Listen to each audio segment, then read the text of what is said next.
Hello students, कैसे आप लोग। तो उम्मीद है कि आप लोग सब ठीक होंगे। तो जैसे आपको पता है कि मैं यहाँ पे जो भी JKSSB एग्ज़ाम हो, चाहे पंचायत अकाउंट असिस्टेंट हो या अकाउंट असिस्टेंट पोस्ट हो, या आने वाली जो भी नोटिफिकेशंस होती है रिगार्डिंग टू टीचर पोस्ट बाकी, या इसके अलावा JKPSC के लिए जितने भी कम्पिटिटिव एग्ज़ाम्स होते हैं तो उनके लिए मैं ऑब्जेक्टिव सीरीज़ चला रहा हूँ इंडियन इकोनॉमी की। इसके अलावा सब्जेक्टिव सीरीज़ चला रहा हूँ पॉलिटी की, जियोग्राफी की और इंडियन हिस्ट्री की। तो आज पार्ट 4 में ला रहा हूँ आप लोगों के सामने इंडियन इकोनॉमी का। तो यहाँ पे ये ज़्यादातर फोकस कर रहा है जो अकाउंट असिस्टेंट है, पंचायत अकाउंट असिस्टेंट, तो उनके लिए भी ये क्वेश्चंस बहुत ही ज़रूरी होंगे। इसके अलावा बाकी जितने भी एग्जाम्स हैं तो उनके लिए भी ये ऑब्जेक्टिव्स अहम रोल प्ले करेंगे। तो स्टार्ट करने से पहले आप लोगों से यही रिक्वेस्ट है कि इस चैनल को ज़्यादा से ज़्यादा सब्सक्राइब करो, ज़्यादा से ज़्यादा शेयर अपने फेसबुक पे, अपने जितने भी आपके सोशल साइट्स हैं। इसके अलावा मेरा वीडियो अगर आप लोग को अच्छा लगे तो आप लोग से रिक्वेस्ट है कि इसको ज़रूर लाइक करिए।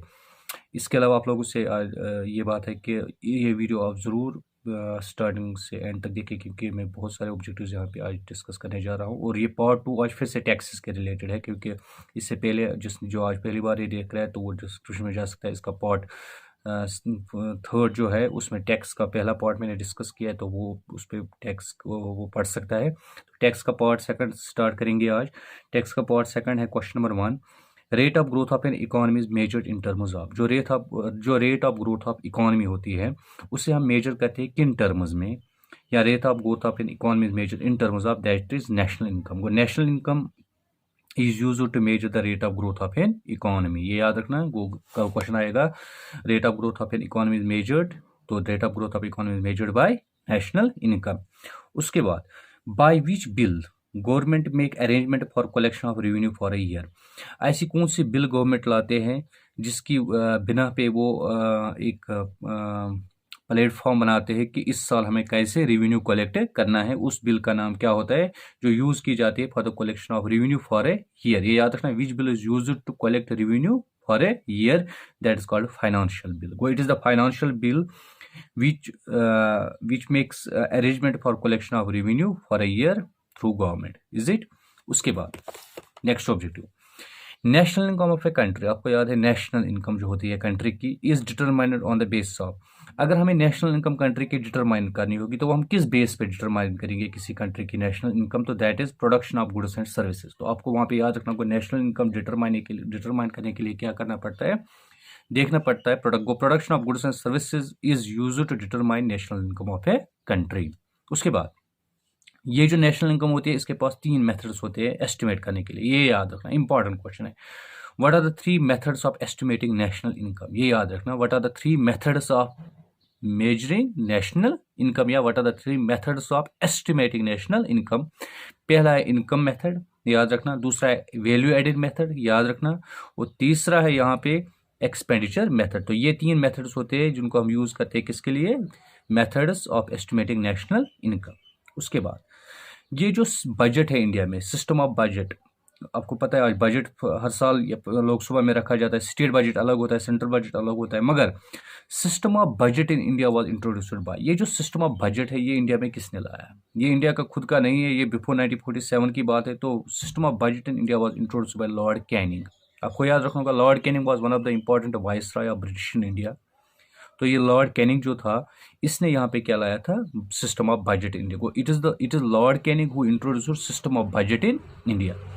ये लॉर्ड कैनिंग, जब मैं जियो हिस्ट्री डिफाइन करूँगा, Lord Canning was one of the important personality in British India in India. तो 1905 का बंदा है वो। उसके बारे में जब हिस्ट्री में बात करोगे तो वहाँ पे यूनिवर्सिटी यहाँ पे जो लाया था, जो यूनिवर्सिटी कमीशन आया था पहला 1902 में, तो वो उसकी वक्त आया था यहाँ पे। बंगाल को जब सेपरेट किया गया था तो वो भी उसी के वक्त में हुआ था। या आर्कोलॉजिकल डिपार्टमेंट ऑफ इंडिया जो बनाया गया था तो वो भी उसी के वक्त में बनाया गया था। लॉर्ड कैनिंग का एक इम्पॉर्टेंट रोल है इंडियन हिस्ट्री के लिए। अब यहाँ पे इंडियन इकोनॉमी के लिए उसका रोल ये है कि उसने कंसेप्ट ऑफ बजट यहाँ पे इंट्रोड्यूस किया। उसके बाद आपको सरचार्ज एक टैक्स होता है। सरचार्ज टैक्स क्या होता है, it is an extra tax. तो आपको temporary tax levied to obtain additional revenue.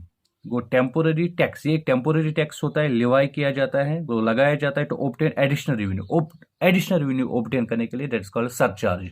मैं आपको जैसे बात बताऊंगा, आप लोग कोई प्रोडक्ट खरीदते हो, इसका 85 रुपीज़ प्राइस है, उसके बाद जीएसटी इस पे लगा 15 रुपीज़, तो इसका बनता है 100। अब जब ये 100 बनते हैं तो 100 के नीचे और 2% लगाएंगे सरचार्ज। सरचार्ज चाहे वो एजुकेशन के लिए जाएगा, चाहे वो स्वच्छ भारत अभियान के लिए जाएगा, चाहे वो किसी और एग्रीकल्चरल स्कीम फंड के लिए जाएगा, वो जो टेम्पोररी फंड वहाँ पे हम निकालते हैं वो 2 रुपये, दैट इज कॉल्ड सरचार्ज। वो ये एक टेम्पोररी टैक्स होता है, एडिशनल रेवेन्यू होता है जो हम टैक्स के ऊपर लगाते हैं। और आपने इकोनॉमिक्स आप पढ़ रहे हो या किसी एग्जाम के लिए प्रिपरेशन कर रहे हो, आप लोगों को पता होगा कि जब टैक्सेस में कलेक्शन होती है, ये 2 ट्रेजरीज में जाता है। आमतौर तो 3 ट्रेजरी, मगर 2 आपको याद रखना। एक होता है कि जिसे हम बोलते हैं कंसोलिडेटेड फंड। कंसोलिडेटेड फंड है कि हमारे जितने भी टैक्सेस जमा हुए वो सीधे कहाँ पे जाते हैं, कंसोलिडेटेड फंड में। और कंसोलिडेटेड फंड में जमा होके बाद में जब बजट आता है तो बजट में जितना भी खर्चा दिखाया जाता है, उसी कंसोलिडेटेड फंड से फिर वो पैसे निकाल के उस बजट के ऊपर इस्तेमाल किया जाता है। दूसरा होता है जिसे हम बोलते हैं पब्लिक अकाउंट्स। पब्लिक अकाउंट वो अकाउंट होता है जहां पे ये सरचार्जेस जाते हैं, वो आपको याद रखना होगा।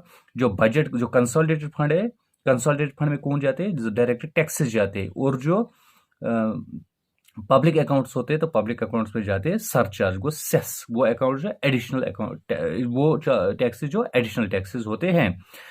और इसके लिए क्या होता है, इसके लिए कोई ये सेशन की ज़रूरत नहीं होती है, इसके लिए कोई डिस्कशन डिबेट की ज़रूरत नहीं होती है हाउस में, बल्कि ये पहले से पता होती है कि ये फंड किया जाता है जमा या तो स्वच्छ भारत अभियान के लिए, या तो एजुकेशन के लिए, या किसी योजना के लिए, तो बाद में इनको उसी के लिए यूज़ किया जाता है। मगर जो कंसोलिडेटेड फंड होता है उसके लिए सेशंस बैठाया जाता है, डिबेट डिस्कशंस 1-2 महीने बजट सेशन चलता है, उसके बाद डिस्कस किया जाता है कि ये पैसे कैसे हम इसको इन्वेस्ट करें।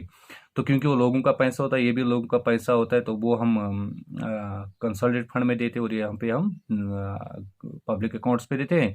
और यहाँ पे एक और चीज़ याद रखना होगा आप लोगों को कि हमारे डायरेक्ट टैक्सेस हो या चाहे इनडायरेक्ट टैक्स हो, वो जाते हैं कहाँ पे, वहीं पे। जब बात होगी डायरेक्ट इनडायरेक्ट टैक्सेस की, आप लोगों से मैं आज यही बात करना चाहता हूँ कि जब आप कमेंट सेक्शन में आप मुझे ज़रूर करना difference between the direct and indirect tax. आप मुझे एक दो लाइन इसका लिखना कि डायरेक्ट टैक्सेस क्या होते हैं और इनडायरेक्ट टैक्सेस क्या होते हैं, मगर टेक्निकल पॉइंट ऑफ व्यू से। उसके बाद ऑब्जेक्टिव है which formulates fiscal policy in India. Fiscal policy, आपको कल क्वेश्चन पूछा जाता है, फिस्कल पॉलिसी किसके साथ रिलेट होता है। Fiscal means tax, monetary means money, and fiscal means revenue. तो fiscal policy, which formulate fiscal policy India. India में जो फिस्कल पॉलिसी है ना, टैक्स पॉलिसी, इसको कौन फॉर्मुलेट करता है, बनाता है, that is finance ministry. It is the finance ministry who formulates fiscal policy in India. उसके बाद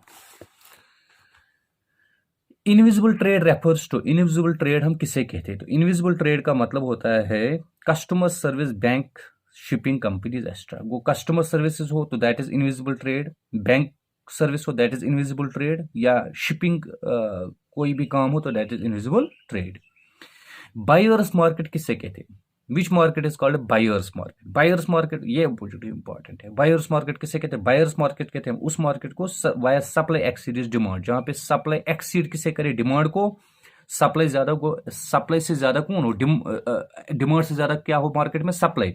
तो वहां पे तो अच्छी खासी रेट से प्रोडक्ट्स मिलेंगे, तो वो मार्केट किन के लिए बना, वो मार्केट बना बायर्स के, तो that market is called buyers market. अगर आपको कंट्री की प्रोग्रेस देखनी होगी तो आप कैसे देखते हो, which indicators progress of a country. क्या जीडीपी करती है progress of a country indicate, क्या नेशनल इनकम करती है, क्या नेट नेशनल इनकम करती है, क्या जीएनपी करती है, ग्रॉस नेशनल प्रोडक्ट। तो it is GNP, gross national product indicators progress of a country. It is GNP that indicators progress of a country. कितने टैक्सेस है, कमर्शियल टैक्स है, एंटरटेनमेंट टैक्स है, इनकम टैक्स है, sales tax है, excise tax है, GST है, wait है। एक टैक्स यहाँ पे है दैट्स कॉल्ड वेल्थ टैक्स, जो वेल्थ पे लगाया जाता है। तो wealth tax is levied by, इसको लगाने के लिए क्या ये सेंट्रल गवर्नमेंट लगाती है या स्टेट गवर्नमेंट लगाती है, अहम क्वेश्चन है। वो wealth tax is levied by state government, याद रखना है वेल्थ टैक्स को कौन लिवाइड करता है, स्टेट गवर्नमेंट। उसके बाद ये जो इनकम टैक्स है ना, direct tax, one of the largest tax, largest उतना भी नहीं, उससे ज्यादा इनकम नहीं आती है। सबसे ज्यादा इनकम आता है एक्साइज ड्यूटी से, याद रखना सबसे ज्यादा सोर्स ऑफ रेवेन्यू जो गवर्नमेंट को होता है वो होता है एक्साइज। तो इनकम टैक्स भी डायरेक्ट टैक्स है। अब यहाँ पे तो इनकम टैक्स एक्ट कब इंडिया में आया, फोर्स में कब आया? Income tax act came into force in India in 1962। It is 1962 when income tax act came in force in India. ये सर्विस टैक्स जो है ना, service tax is an indirect tax. Income tax क्या है? Direct tax. Service tax क्या है? Indirect tax. अब service tax को कब इंडिया में इंट्रोड्यूस किया गया? सर्विस टैक्स को इंट्रोड्यूस किया गया था 1994, याद रखना है, सर्विस टैक्स को इंट्रोड्यूस 1994। इसके अलावा किसके रिकमेंडेशन पे किया गया था, ये ऑब्जेक्टिव पूछा जाता है। By the recommendation of which the service tax was introduce in India. तो सर्विस टैक्स को यहाँ पे इंट्रोड्यूस किया गया था on the recommendation of doctor Raja J Chelliah committee. Doctor RAJ Raja J Chelliah CHALLIA Chelliah committee. Doctor Raja J Chelliah committee, वो कमेटी थी जिसने यहाँ पे रिकमेंड किया किसको? सर्विस टैक्स को। उसके बाद मैक्सिमम अमाउंट ऑफ टोटल, अभी मैंने बोला सबसे ज्यादा अमाउंट कहाँ रेवेन्यू का कहाँ से आता है? That is excise duty. अगर continuous decrease in prices of goods and services हो जाए तो उस सिचुएशन को हम क्या कहेंगे? कंटिन्यूअस डिक्लाइन या continuous decrease in price of goods and services called deflation. अब continuous increase in price of goods and services called that is inflation. वो इन्फ्लेशन होता है continuous rise in price of goods and services, और continuous decrease in price of goods and services that is deflation.